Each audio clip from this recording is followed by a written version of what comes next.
God morgen, my friends, and happy Freyja's Day to you. Today we speak about the energy and the magic of Freyja. Of course, before I do, I want to say talk to all of you who have liked, followed, subscribed, any secret handshakes that you've done with any of the medias, all of the social media platforms. I can't begin to express my appreciation. As the more you like, follow, and subscribe, the further the message gets. And hopefully you can get what intellect and what knowledge is necessary that you may obtain or maintain your mental space. Today we speak about Freyja and the magic of Freyja. Now, Freyja, she brings a wealth of knowledge about energy management. Now, that's really what Freyja did. Freyja, of course, for those of you not familiar with the Norse goddess, Freyja was the goddess of love and war. But she also brought magic to Odin when Freyja relocated from the lands of the Vanir to Asgard, where in an exchange to create peace amongst the tribes of gods, when she came to Asgard, one of the things that she did was teach Odin magic. She would also bring her magic to Midgard, where she would teach ancestors way back in history. She would teach these ancestors the magic. Now, everybody thinks that this magic she would teach would be the magic that we see from Hollywood or from Disney. And that's not the case. The magic she brought to Midgard and certainly to Odin was an understanding of the energies within existence, right? So Freyja knew energies that affected her, and thereby understanding how to emit the proper energies that would then manifest things, manifest physical things, manifest all types of things, because she understood the energy. Now, energies are abound in the universe. Everywhere we look. Many times, the way we see magic or this energy that's moving is through our sights, the light energy that's coming in through our optic nerves, and the sound energy that comes in through our auditory nerves, all of which comes into the brain, and the brain processes as an experience. Now, when it connects multiple of these sensory inputs, i.e. we have sight, sound, maybe smells, maybe feelings, tastes, all of these things create an experience within the mind. At the same time, those experiences have two sub-operations that they perform. The first is, as the brain receives this energy carries with it the signature of an emotional piece that the brain then signals our heart. Remember the congruent line. It signals the heart to release hormones into the bloodstream. Those hormones then make us feel a certain way. That manifestation of these chemicals into the brain brings that chemical composition back to the brain, and that chemical composition, for lack of a better way of putting it, manipulates our emotional filter, thereby altering the way we see our existence, our world, right? So if we get this emotion, something very traumatic just happened in your experience, right?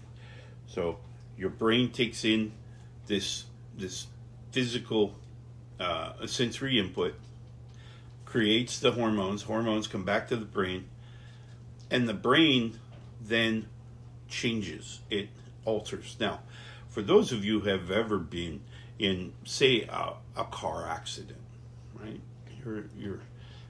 For those of you who have experienced this, you know when it happens immediately upon the accident, your brain is frozen. It's foggy. You really, it takes a minute for you to kind of orientate yourself again and function, right? This is the process working. So if, say, someone were to see something, witness something in, say, conflict, right? The same thing is going to apply. So their brain takes in this event. The filtering that we currently have in place, whatever that is, affects this energy. It then releases hormones based on the emotional signature that it received in this imagery. Because remember, the energy that it's creating, when that event is interpreted by the emotional filters, it goes back and then it drops down, creates the hormones. Hormones then fill the body, and then the emotional filter is now reset to whatever this hormones that we just created. This happens millions of times a second. Okay, so every instant of time, of this thing we call time. Okay, time only exists on the physical plane, and it only exists in certain context. Okay, there are certain people, even living in the physical realm today, that their only understanding of a passage of time is sun up and sun down. Okay, sun up, sun down. They don't know that it's 9 o'clock or 7 o'clock or 11 o'clock or whatever time. They don't know. Most importantly, they don't care. They have things to do when they awaken in the morning. They have things to do throughout the day, and then you have things to do before they go to bed. That's their life. That's their existence. And most people live this way until probably 18th, 19th, maybe the 17th centuries.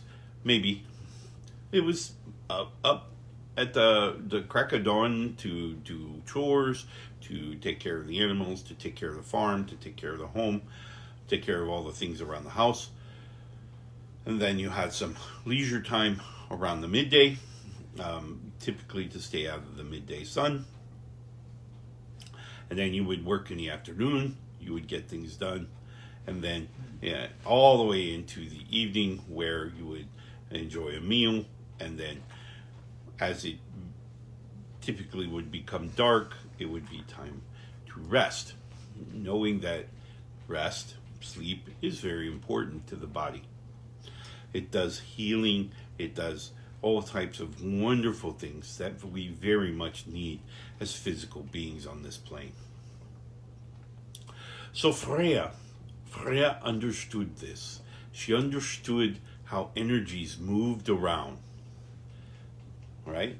This is why many people know that she could ramp things up when it was time for war, and she could certainly ramp things sideways when it was time for love and passion, right? Because she knew how the energies of the universe moved. So a lot of people say, well, how could she be the goddess of love and war? Love and war, my friends, is simply a matter of moving energies in one direction or another, right?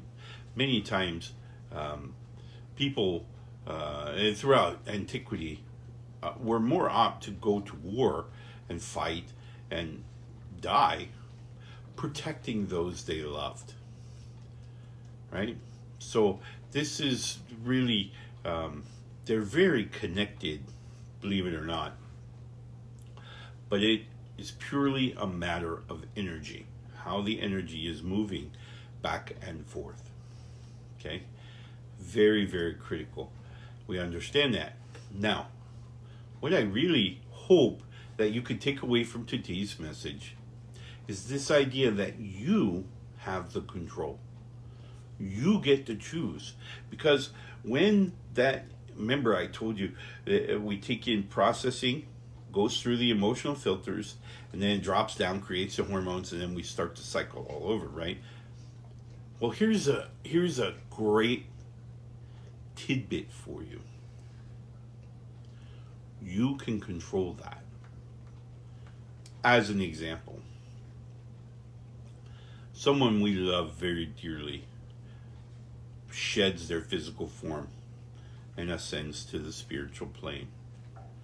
Many times we grieve for them, and that's acceptable. But you get to choose. You get to choose how that grieving looks, how long it lasts. Remember, emotions have value.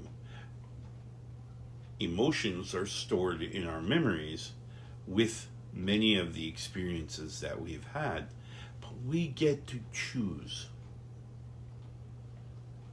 You, me, all of us, we get to choose how long we grieve.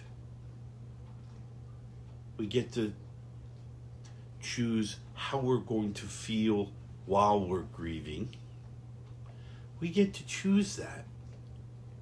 That's our choice. That's something you and I can do every minute. We can choose how we're going to feel and train our brain to seek joy, to seek happiness. And as we train our brain, we will begin more easily to find this feeling in this experience we have called life. Remember that. You're not at the whim of the fates. You can decide how you're going to feel, how you're going to allow emotions to form the world before you. You get to choose. This is a wonderful thing. So I hope you will use this weekend as you celebrate Freyja's Day today, and for those of you who have the weekends off, of course, I hope you take some time this weekend. Do some intrinsic reflection. Look inside and decide what you want to be. What do you want to feel? Okay? Because you ultimately are the ones who can dictate how you feel. So I hope you will take some time, a little intrinsic reflection. How do we feel, and why do we feel that way? Is it serving us? Does it have any value that we feel this way? I don't know. That's for you. That's based on your core values, on what you are, your authentic self. You get to make that choice. So I hope you will take some time this weekend and just really look intrinsically. As we drift off into our weekend, I hope that you will also take a moment to visit our store at store.akoutlaw.com. There I have a whole bunch of totems that you can use to help focus your energy. Bring that shotgun approach down to a sniper rifle, so to speak, right? And you can check those out. Very cost effective. They ship from here, from Alaska, and to wherever you are in the world.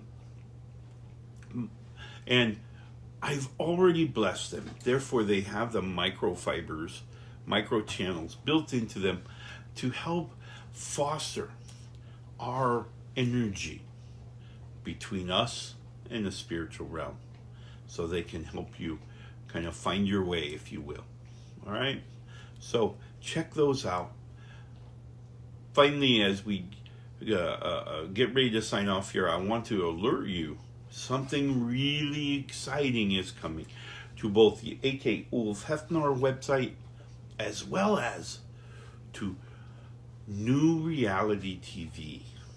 It's going to be fantastic. So I hope you will join me there, where you will find several shows, many shows that offer a beautiful spectrum of perspectives that can help you obtain and maintain your mental space. All right, so I hope you will check them out. Again, they are going live on Monday, so get in now, and that way you can check it out before the masses show up on Monday. Right? So go check them out.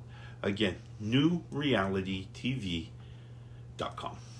All right, so more to come on that. You'll see much more coming from us in the upcoming days, so stay tuned to that.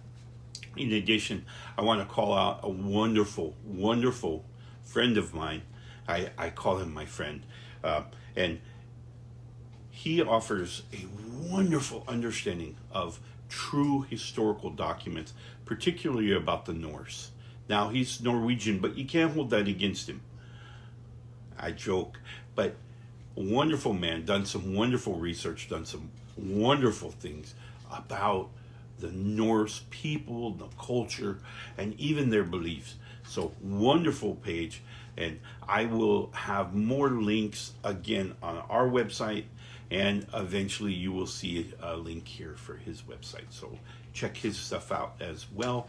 Norse Magic and Belief, or Norse Beliefs and Magic. One of those two. We'll have more information soon. But suffice to say, I want to thank all of you for following me and certainly connecting with the Norse people and the Norse people of antiquity. And most importantly, I hope that all of this knowledge provides you with comfort and peace, that you may grow and learn and love. My friends, I wish you the very best. Freyja's Day. Remember, you are the greatest creation your ancestors prayed for. Love and light, my friends.